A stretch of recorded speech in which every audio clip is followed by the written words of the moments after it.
Hello and welcome to this month's episode of Nacho Problems, where we turn ordinary recipes into extraordinary nachos. I'm Nacho Queen, but you can call me M. We have a fan request this month from our regular guest taste tester, the Dog Whisperer. She's asked me to make Dal Baati Nachos. Dal Baati is a dish from the Indian state of Rajasthan, consisting of balls of bread, bati, served with a lentil curry, dal. Now, the Dog Whisperer has a heat tolerance that would make my Mexican ancestors cry, so I wonder if we can possibly make this spicy enough for her. Let's get started. Step 1. The cheese. The dal will be our cheese, and for this we need 1 cup dal, washed and soaked for 30 minutes. My recipe called for half a cup of moong dal, a quarter cup masoor dal, and a quarter cup chana dal. But I found a bag of mixed dal at my local shop and decided that would probably be easier than buying 3 separate bags. 1 teaspoon salt, half a teaspoon turmeric, 2 tablespoons ghee, 1 onion chopped, 1 tomato pureed, 2 dried red peppers, 2 to 3 green chilies, 1 inch of cinnamon stick, 1 bay leaf, 2 cloves, 1 cardamom pod, 1 teaspoon cumin, 2 teaspoons Kashmiri red chili powder, half a teaspoon cayenne pepper, a quarter teaspoon garam masala, 1 teaspoon ginger paste, 1 teaspoon garlic, half a teaspoon lemon juice, and 3 cups water. Start by adding the dal, water, turmeric, and salt to a pressure cooker and cook for 4 whistles, which I looked up and that seems to be about 10 minutes on Swifty here. Next, we'll melt our ghee in a large deep pan over medium heat.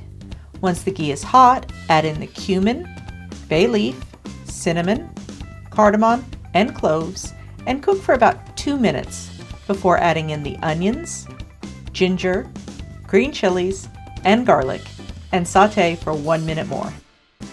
Next, add in the pureed tomato, chili powder, cayenne pepper, and red chilies, and continue to cook for another 3 to 5 minutes. Then we're going to add in the cooked lentils, stir well, then season with the garam masala and lemon juice. Simmer for about 10 minutes, and that's our cheese. Next up is Step 2, the chips. The bati will be our chips, and for that we need 2 cups whole wheat flour, a quarter teaspoon salt, a quarter teaspoon baking powder, a quarter cup of ghee plus extra for dipping, and some water. Start by adding the flour, quarter cup ghee, salt, and baking powder to a bowl and mix well by hand until you have a wet sand consistency. Now we're going to mix in some water, starting with about half a cup, then adding a few teaspoons more at a time until it comes together to make a stiff but smooth dough.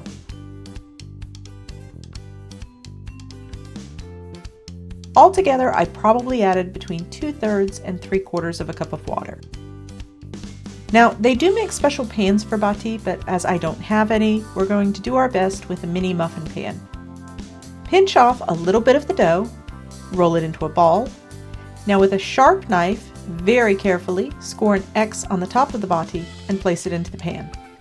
Repeat about a dozen or so times, and then it's into the oven at 355 degrees Fahrenheit or 180 C to cook for about 10 minutes. Then remove them, gently flip them over with a couple of spoons, and bake for another 10 minutes.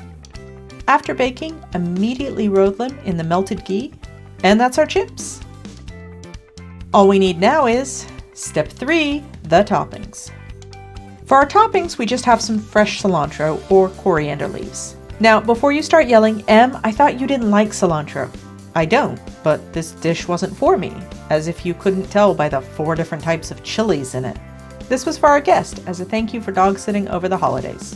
So let's skip ahead to her favorite part. Step 4, let's eat. We'll start with a few of the bati, which I've cut in half. Next, spoon on some of the dal, and top with the cilantro. Now, of course, the Dog Whisperer is here to taste test. And she really enjoyed it. Apparently, I managed to hit the heat level just right. She did say some people make the bati hollow, so I'll have to try that next time. But overall, I think it was a success.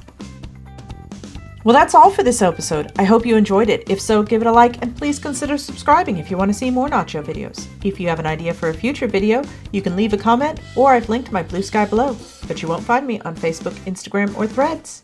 If you're looking to steal my apron, well, that's nacho merch, but you can get your own at a link in the description. Now, after 3 months of cold and dreary winter, F1 is finally coming back, and everyone is hyped for the new season. But unless you're like me and Olsen, Ferrari fans, doomed to disappointment, that's not your problem. Thanks for watching, and I'll see you soon.